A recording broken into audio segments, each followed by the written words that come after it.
Hello guys, চলে এলাম আজকে আবার খেলার খবর চ্যানেলে বিগ আপডেট নিয়ে। তো আবারও গুরুত্বপূর্ণ আপডেট উঠে আসছে। তো এই ভিডিওটাতে আমি আলোচনা করব মোহনবাগান এবং ইস্ট বেঙ্গলকে নিয়ে, মানে দুটো টিমকে নিয়ে আলোচনা করব। দুটো টিমেরই আপডেট আছে, তো পুরোপুরি ভিডিওটা দেখতে হবে, স্কিপ করলে চলবে না। স্কিপ করলে কিন্তু দুটো টিমেরই আপডেটের মধ্যে কিছু না কিছু তোমরা মিস করবে। তো চলো পুরো ভিডিওটা দেখো, আর যারা চ্যানেলে নতুন আছো অবশ্যই চ্যানেলটাকে সাবস্ক্রাইব করে পাশে থাকো। তো বেল আইকনটা ঢং করে বাজিয়ে দাও। তো চলো ভিডিও স্টার্ট করা যাক। তো ফার্স্টেই আমি যেটা কথা বলবো ইস্টবেঙ্গল টিমকে নিয়ে। তো ইস্টবেঙ্গল টিমে ভোরা অ্যারেরা কিন্তু টিম ছাড়লো। ইস্টবেঙ্গল টিম ছেড়ে কিন্তু তিনি গোয়ায় মানুয়েল মেরকাস তত্ত্বাবধানে খেলতে চলে যাচ্ছেন। মানুয়েল মার্কেস রোকা তো গোয়া এফসিতে যোগদান করছে ইস্টবেঙ্গল ছেলে। নিশ্চয়ই তোমরা জানো ভোরা খুব সুন্দর পারফরমেন্স দিয়েছে ইস্টবেঙ্গলের হয়ে 3টে ম্যাচ, এবং কালকে ফাইনালও খেলেছে খুব দুর্দান্ত। সে কিন্তু গোয়াতে চলে যাচ্ছে। তো সেক্ষেত্রে তার পরিবর্তে টিমে যে আসছে সে এক দুর্দান্ত এক বিদেশি আসছে, ভিক্টর ভাস্কুইজ। এই 37 বছর প্লেয়ার, অ্যাটাকিং প্লেয়ার, দুর্দান্ত প্লেয়ার।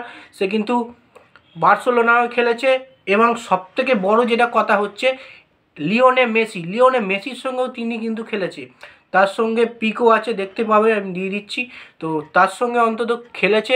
দুর্দান্ত এক অ্যাটাকিং ফুটবলারকে নিয়ে আসছে ইস্টবেঙ্গল এফসি।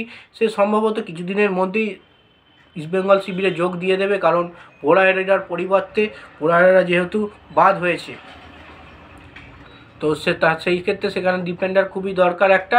তো এই হচ্ছে ইস্টবেঙ্গলের ফার্স্ট আপডেট। এবং সেকেন্ড যে আপডেটটা আমি চলে আসি মোহনবাগান টিমকে নিয়ে। মোহনবাগান টিমের আনোয়ার আলীকে নিয়ে গুড নিউজ আছে। তো মোহনবাগান টিমের আনোয়ার আলীকে নিয়ে যে গুড নিউজটা আছে, তো মোহনবাগানে আমি ভেবেছিলাম 50-50 চান্স আছে ডার্বি খেলবে কি খেলবে না আনোয়ার আলী। সেক্ষেত্রে আগামীকাল অনুশীলনে একটা প্র্যাকটিস ম্যাচ হয়। তো সেই প্র্যাকটিস ম্যাচে কিন্তু আনোয়ার আলী 90 মিনিট, তো 90 মিনিটই খেলে গেছে, ডিফেন্স করেছে মোহনবাগান টিমে প্র্যাকটিস ম্যাচে।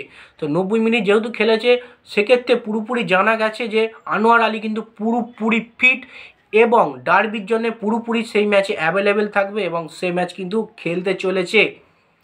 আনোয়ার আলী কিন্তু খেলতে চলেছে। দুর্দান্ত একটা বিগ নিউজ মোহনবাগান শিবিরে এবং মোহনবাগান সমর্থকদের জন্যে। আনোয়ার আলী কিন্তু খেলতে চলেছে। সেক্ষেত্রে আনোয়ার আলী যদি ডিফেন্সে ফেরে, নিশ্চয়ই তোমরা জানো মোহনবাগান ডিফেন্সের যেটুকু ফাঁক ছিল পুরোপুরি কিন্তু ফ্লপ হয়ে যাবে, ঠিক হয়ে যাবে, যাতে আনোয়ার আলী টিমে ফেরে। যখন আনোয়ার আলী মোহনবাগান টিমে খেলছিল প্রথমের দিকে, নিশ্চয়ই তোমরা জানো দুর্দান্ত ডিফেন্স করেছে মোহনবাগান, মুম্বাইকে হারিয়েছিল ডুরান্ড কাপ চ্যাম্পিয়নও হলো। সেক্ষেত্রে আনোয়ার আলীর আসাটা খুব দরকার। তো আনোয়ার আলী পুরোপুরি ফিট। আইএসএলের প্রথম ম্যাচ থেকেই, মানে ডার্বি ম্যাচ থেকেই কিন্তু আনোয়ার আলীকে মোহনবাগান টিমে আমরা পেয়ে যাব। মোহনবাগান সাপোর্টারদের জন্য খুব গুড নিউজ।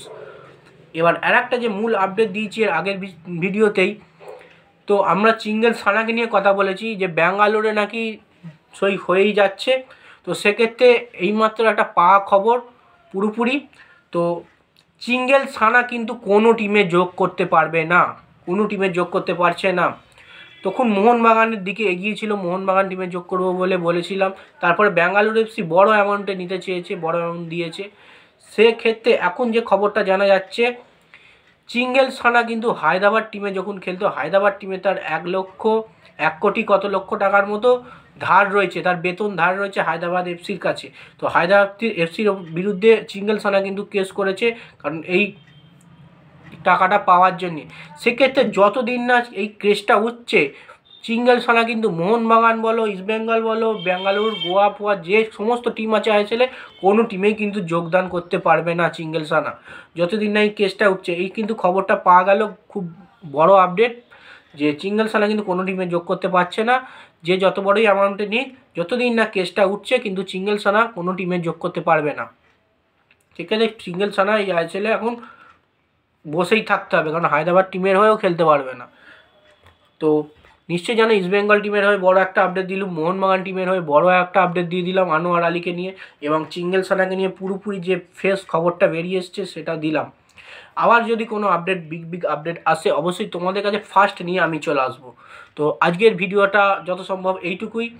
তো মনে হচ্ছে এই ভিডিওটা তোমাদের অবশ্যই ভালো লাগবে, এবং সঠিক খবর তোমাদের দিতে পারছি।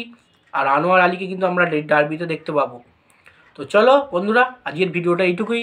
ভালো লাগলে কিন্তু লাইক কমেন্ট শেয়ার সাবস্ক্রাইব করতেই হবে, কারণ মোটিভেট আগেই সাবস্ক্রাইব করে মোটিভেটটা আগে করো, তাহলে কিন্তু আরও ভালো ভালো তোমাদের জন্য ভিডিও আনতে আমি পারবো।